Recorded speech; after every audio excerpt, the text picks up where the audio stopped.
10 months after Molly Young's death was ruled a suicide, a coroner's jury changed it to undetermined. But Molly's father, Larry Young, says there's a ton of evidence they didn't see that would have changed that undetermined to murder. 19 lab tests were done and they all disproved suicide and proved homicide. Were those 19 tests included in the inquest? No. But Larry says he didn't know about them either because even after requesting police records through the Freedom of Information Act, he was denied.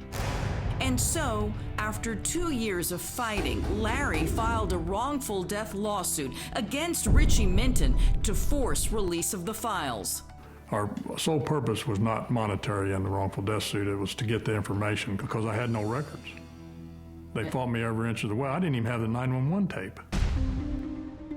Another thing he didn't have, his daughter's cell phone records, and what he found once he did get them was huge. Someone deleted text messages off of her phone. There's not one text message on it from Richie Minton until March the 9th. Even though the two dated for over a year.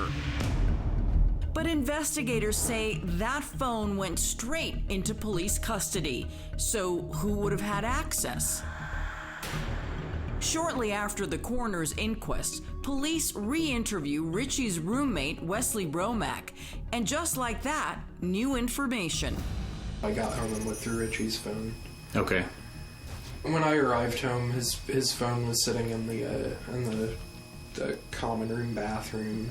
Okay. And I knew he'd been drinking that night, and I looked through the phone to see, I guess, kind of where his night ended up. But wait. In his original interview, Wes said they had to use his own phone to call 911 because Richie couldn't find his.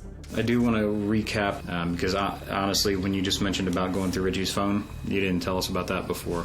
Really? Yeah. So, the million-dollar question. Did you delete anything off his phone while you were looking through it? No.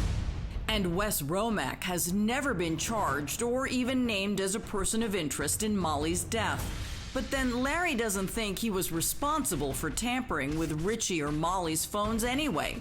That person, he says, is even closer to home than Richie's roommate. His father is a forensic expert in computers that the state police go to analyze the computers for deleted history out of computers.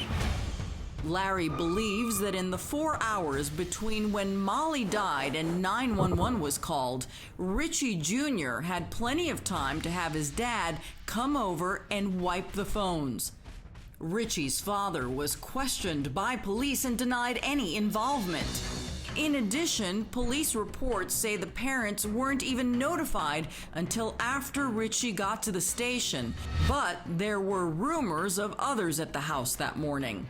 Some people in the apartment who were not interviewed. They reported that Carbondale police were on the scene in the neighborhood of 7 a.m. But the 911 call wasn't made until after 9 a.m. Now, I don't know how they do it, but if we had had an employee, an officer or a dispatcher that did not show up for work and we could not get hold of them, somebody would have been sent to check on them. If that's the case, they stumbled across the crime scene much earlier than has been reported. If your suspicions are true, that would be a massive cover-up. It would be. So I decided to ask former Chief O'Gwyn how it worked in Carbondale. I wouldn't send anybody in this particular incident because we were told that contact was made with him and that he was going to come in, but he was going to be a little late. Hold up. Earlier, O'Gwyn told us Richie didn't even wake up until just before that 911 call, 2 hours after his 7 a.m. shift. So I'm lost right there. Okay. Because if he's awake to tell your department that he's going to be late, but he hasn't called 911 to report a dead woman in his apartment, what happened there? Yeah, and that's a good question. Wow. I mean, of all the things, that's almost the most suspicious. It's very odd, yes. What do you make of it? I don't know. To be fair, Jody O'Gwyn no longer works for the Carbondale Police Department. Then again, neither does Richie. After 2 arrests for 2 separate DUIs, Minton left the department and now works for the St. Louis Fire Department. So we decided to track Richie down to get his side of the story. Richie! Considering what he claims to have slept through, I had to knock Richie loudly. Richie, are you sleeping? No answer. Our producer did later speak to Minton by phone, who declined to give a statement, and when we asked for his attorney's name, he said he didn't have one, then hung up. As for Larry Young's wrongful death suit, because it took him so long to get police records, by the time he filed, the statute of limitations had run out. So Larry appealed to another authority, State Representative Terry Bryant. I was newly elected, and Larry came to my office, mostly out of frustration because he hadn't been able to get any other legislator to listen to him.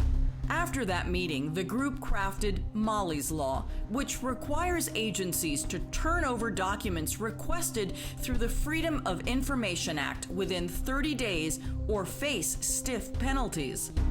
The second component is a component of a statute of limitations, so it makes the statute of limitations 5 years rather than 2. The law passed unanimously. Unfortunately, it won't do anything to help the man who pushed for it. Is it bittersweet for you to have a law named after your daughter and it can't help you? I knew going into that law that it wouldn't help me. I did it for other people because you can't imagine how many other people are going through what I'm going through. For now, the case remains open and has been assigned to a special prosecutor. Though in the last report released, he cites previous Facebook exchanges in which Molly mentions suicide, as well as a lack of proof regarding a cover-up with the gun, Molly's phone, or anything else, as reasons to conclude, although this was a tragic end to a young lady's life, there is simply insufficient evidence at this time to charge anyone as accountable for murder. A full copy of their report can be found on our website, crimewatchdaily.com. So what happens now? It's not a case where you can put a bullet in its head and call it dead. It lives on, and it's going to live on until we get as much truth as we can. But there is one truth Molly's family says they don't need police to confirm. If she hadn't have met him, this never would have happened. I believe 100% she would still be here today. At her funeral, I lost it and jumped on her casket, and my family had to carry me away. And he didn't even come. Is that what she meant to you? Was nothing? And she has one more message for the man she believes took her sister's life. I would tell him that one day my dad is gonna take you down. Just wait.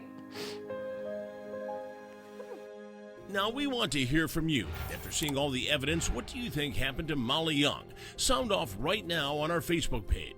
And right now on our website, one of our legal experts pours through the case. What would he suggest for the family? That's at crimewatchdaily.com. I'm Chris Hansen. If you like this story, make sure you tune in every day to Crime Watch Daily. You can find where the show airs in your city at crimewatchdaily.com. Watch it live or record it on your DVR and watch it at night. And to all those criminals out there, remember, we are watching.